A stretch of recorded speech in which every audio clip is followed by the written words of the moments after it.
Chapter 22 Pleasant Meadows. Like sunshine after storm were the peaceful weeks which followed.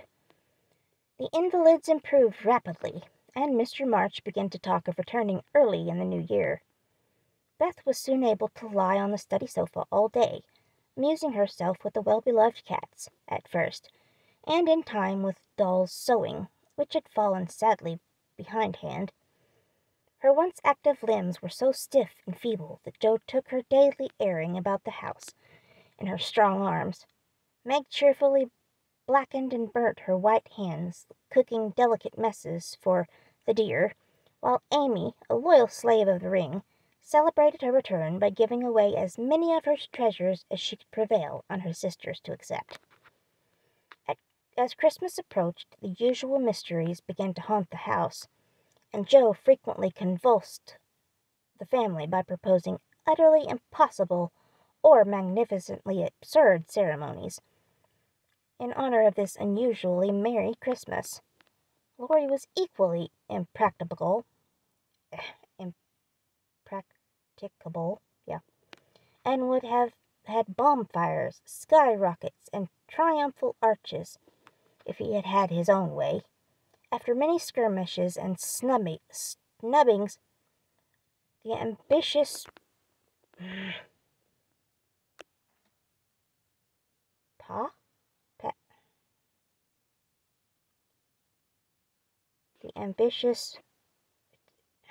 it's smudged, darn it,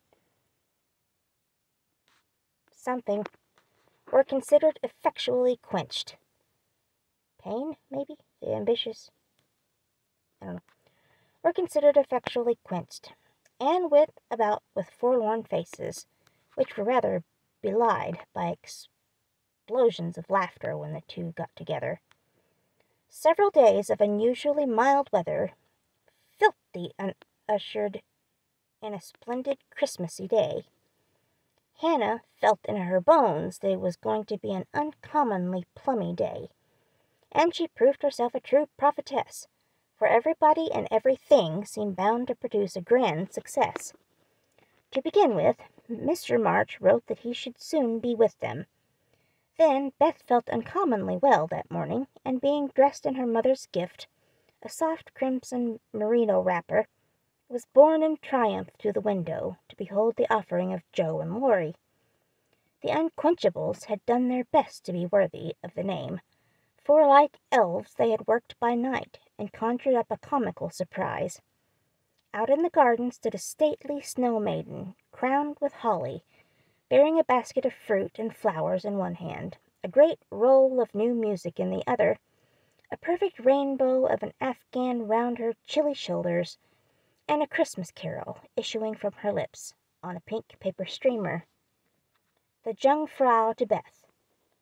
God bless you, dear Queen Bess. May nothing you dismay, but health and peace and happiness be yours this Christmas day.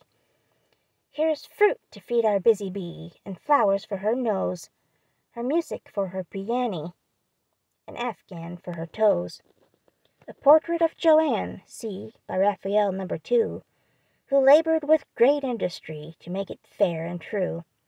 Accept a ribbon, red I beg, for Madame Purer's tail, and ice cream made by lovely Peg, a Mont Blanc in a pail. Their dearest love my makers laid within my breast of snow. Accept it, and the Alpine maid, from Laurie and from Jo. How Beth laughed when she saw it, how Laurie ran up and down to bring in the gifts, and what ridiculous speeches Jo made as she presented them.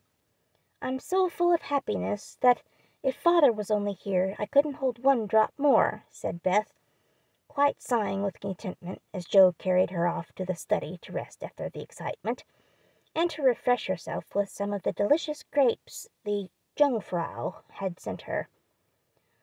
So am I, added Jo, slapping the pocket wherein reposed the long-desired Undine and Sintram. I'm sure I am, echoed Amy, poring over the engraved copy of the Madonna and Child, which her mother had given her, in a pretty frame. Of course I am, cried Meg, smoothing the silvery folds of her first silk dress, for Mr. Lawrence had insisted on giving it. "How can I be otherwise?" said Mrs. March, gratefully, as her eyes went from her husband's letter to Beth's smiling face, and her hand caressed the brooch made of gray and golden, chestnut and dark brown hair, which the girls had just fastened on her breast. Now and then, in this work-a-day world, things do happen in the delightful storybook fashion, and what a comfort that is! Half an hour after everyone had said they were so happy they could only hold one drop more, the drop came. Laurie opened the parlor door and popped his head in very quietly. He might just as well have turned a somersault and uttered an Indian war whoop, for his face was so full of suppressed excitement and his voice so treacherously joyful that everyone jumped up, though he only said in a queer, breathless voice, "Here's another Christmas present for the March family." Before the words were well out of his mouth, he was whisked away somehow, and in his place appeared a tall man, muffled up to the eyes, leaning on the arm of another tall man, who tried to say something and couldn't. Of course there was a general stampede, and for several minutes everybody seemed to lose their wits, for the strangest things were done, and no one said a word. Mr. March became invisible in the embrace of 4 pairs of loving arms. Jo disgraced herself by nearly fainting away, and had to be doctored by Laurie in the china closet. Mr. Brooke kissed Meg entirely by mistake, as he somewhat incoherently explained, and Amy, the dignified, tumbled over a stool, and, never stopping to get up, hugged and cried over her father's boots in the most touching manner. Mrs. March was the first to recover herself, and held up her hand with a warning. "Hush!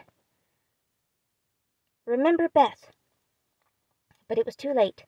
The study door flew open, the little red wrapper appeared on the threshold. Joy put strength into her feeble limbs, and Beth ran straight into her father's arms. Never mind what happened just after that, for the full hearts overflowed, washing away the bitterness of the past and leaving only the sweetness of the present. It was not at all romantic, but a hearty laugh set everybody straight again, for Hannah was discovered behind the door, sobbing over the fat turkey, which she had forgotten to put down when she rushed up from the kitchen. As the laugh subsided, Mrs. March began to thank Mr. Brooke for his faithful care of her husband, at which Mr. Brooke suddenly remembered that Mr. March needed rest, and, seizing Laurie, he precipitately retired. Then the 2 invalids were ordered to repose, which they did, by both sitting in one big chair, and talking hard. Mr. March told how he had longed to surprise them, and how, when the fine weather came, he had been allowed by his doctor to take advantage of it. How devoted Brooke had been, and how he was altogether a most estimable and upright young man. Why Mr. March paused a minute just there, and after a glance at Meg, who was violently poking the fire, looked at his wife with an inquiring lift of the eyebrows, I leave you to imagine. Also why Mrs. March gently nodded her head and asked, rather abruptly, if he wouldn't have something to eat. Jo saw and understood the look, and she stalked grimly.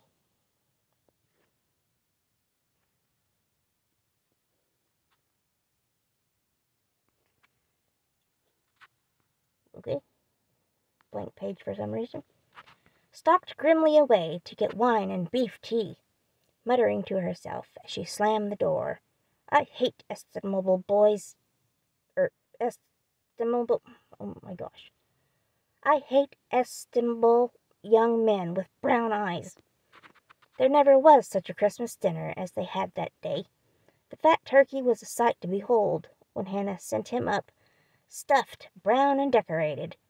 So was the plum pudding, which quite melted in one's mouth. Likewise the jellies, in which Amy revelled like a fly in a honey-pot. Everything turned out well, which was a mercy, Hannah said, for my mind was that flustered, Mum, and it's a mercicle I didn't roast the pudding and stuff the turkey with raisins, let alone bilin of it in a cloth. Mr. Lawrence and his grandson dined with them, also Mr. Brooke, at whom Joe glowered darkly, to Laurie's infinite amusement. 2 easy chairs stood side by side at the head of the table, in which sat Beth and her father, feasting modestly on chicken and a little fruit. They drank healths, told stories, sung songs, reminisced, as the old folks say, and had a thoroughly good time. A sleigh ride had been planned, but the girls would not leave their father, so the guests departed early, and as twilight gathered, the happy family sat together round the fire. Just a year ago we were groaning over the dismal Christmas we expected to have. Do you remember? Asked Joe, breaking a short pause, which had followed a long conversation about many things. Rather a pleasant year on the whole, said Meg, smiling at the fire, and congratulating herself on having treated Mr. Brooke with dignity. I think it's been a pretty hard one, observed Amy, watching the light shine on her ring with thoughtful eyes. I'm glad it's over, because we've got you back, whispered Beth, who sat on her father's knee. Rather a rough road for you to travel, my little pilgrims, especially the latter part of it. But you have got on bravely, and I think the burdens are in a fair way to humble off very soon, said Mr. March, looking with fatherly satisfaction at the 4 young faces gathered round him. How do you know? Did Mother tell you? Asked Joe. Not much. Straws show which way the wind blows, and I've made several discoveries today. Oh, tell us what they are, cried Meg, who sat beside him. Here is one, and taking up the hand which lay on the arm of his chair, he pointed to the roughened forefinger, a burn on the back, and 2 or 3 little hard spots on the palm. I remember a time when this hand was white and smooth, and your first care was to keep it so. It was very pretty then, but to me it is much prettier now. For in these seeming blemishes I read a little history. A burnt offering has been made of vanity. This hardened palm has earned something better than blisters, and I am sure the sewing done by these pricked fingers will last a long time. So much good will went into the stitches.